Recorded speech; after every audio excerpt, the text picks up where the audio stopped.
Une des conséquences dont vous avez tous entendu parler, c'est la hausse du niveau des mers avec les catastrophes que ça va engendrer. Je vous dis ici que la probabilité que ça engendre des catastrophes dans le siècle qui vient est extrêmement faible. Vous voyez que le niveau de la mer s'est mis à accélérer vers 1900, mais que depuis 1900, il suit une courbe rigoureusement plate. Il n'y a pas la moindre trace d'accélération. Or, dans la deuxième moitié du siècle, nous dégageons beaucoup plus de gaz carbonique que nous n'en dégagions à la fin du 19e siècle. Donc, extrapoler cette courbe, qu'est-ce qu'ils font les gens? Ils oublient ce que je viens de vous montrer. Comme le petit morceau de 20 ans en bas à gauche, il est plat, on vous trace une courbe de façon un peu parabolique, et après, hop, elle fiche le camp et on vous prévoit une augmentation extraordinaire pour le siècle qui vient. Je vous dis un exemple, dans le film célèbre d'Al Gore, vous voyez une figure qui frappe les gens, on y voit l'Amérique en vert foncé et en rouge toutes les zones qui seront envahies par la mer. Mais on ne vous dit pas, ou on vous dit très vite, que c'est dans le cas où toutes les glaces du Groenland fondraient, ce qui prendra probablement au moins 3000 ans.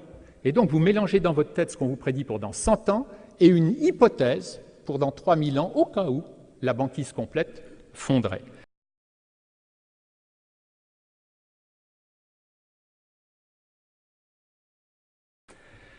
Dans cette deuxième partie beaucoup plus courte, je vais vous montrer un peu notre travail et pourquoi nous nous sommes embarqués dans ce débat bien malgré nous.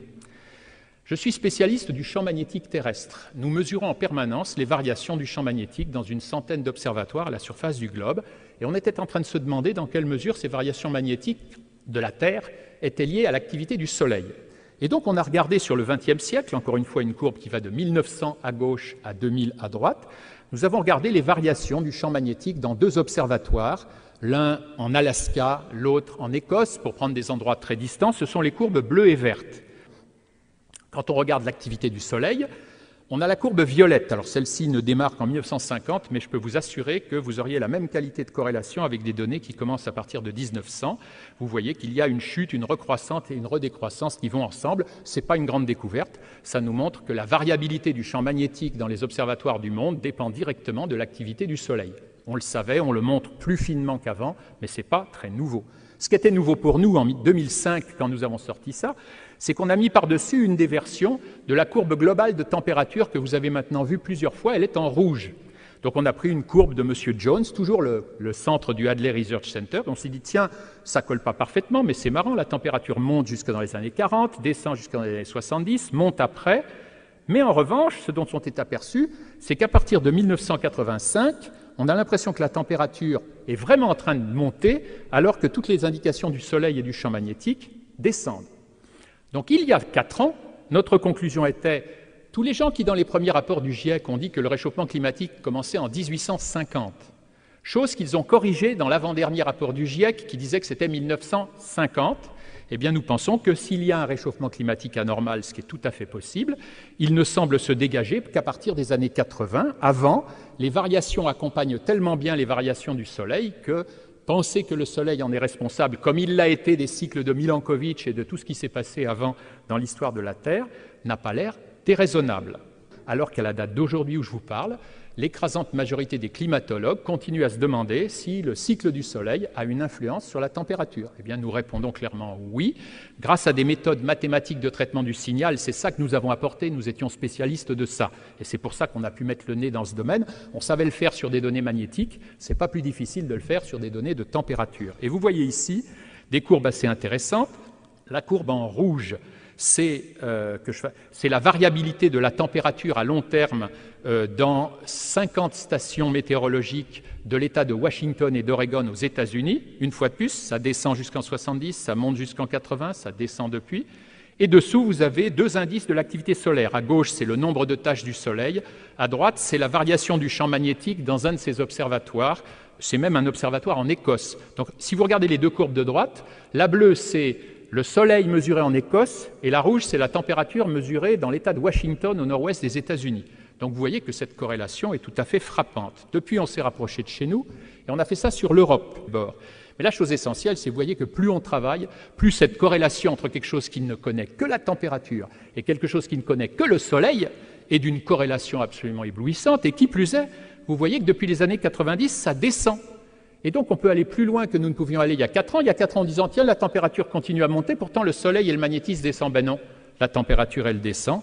Et si vous regardez la dernière donnée dont on parle fort peu dans les journaux du Centre mondial de données, regardez le dernier petit segment.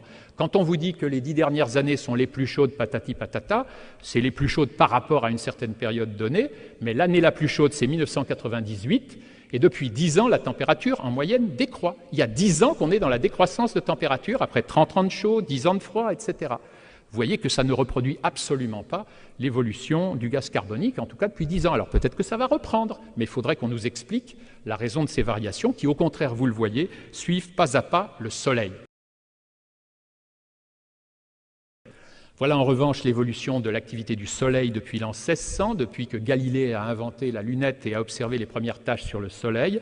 Vous voyez cette période entre 1650 et 1700 où le Soleil n'avait plus de taches, c'est ce qu'on appelle le minimum de Maunder, une période d'activité extraordinairement faible du Soleil. C'est une période de froid important du petit âge glaciaire. Les cycles que vous voyez, c'est les fameux cycles de 11 ans des taches solaires. Tous les 11 ans, ça monte, ça descend, ça monte, ça descend. C'est pas ça qui m'intéresse. Ce qui m'intéresse, c'est l'enveloppe de cette courbe que vous voyez, si vous la reprenez depuis les années 1900.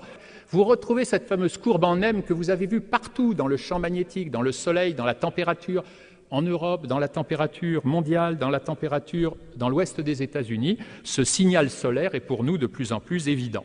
Le problème, c'est que les spécialistes des modèles nous disent « Oui, mais on vous comprend, mais ça ne marche pas. Parce que le Soleil, on a calculé, nous. Il n'a pas un effet suffisant. » Comment ils ont calculé?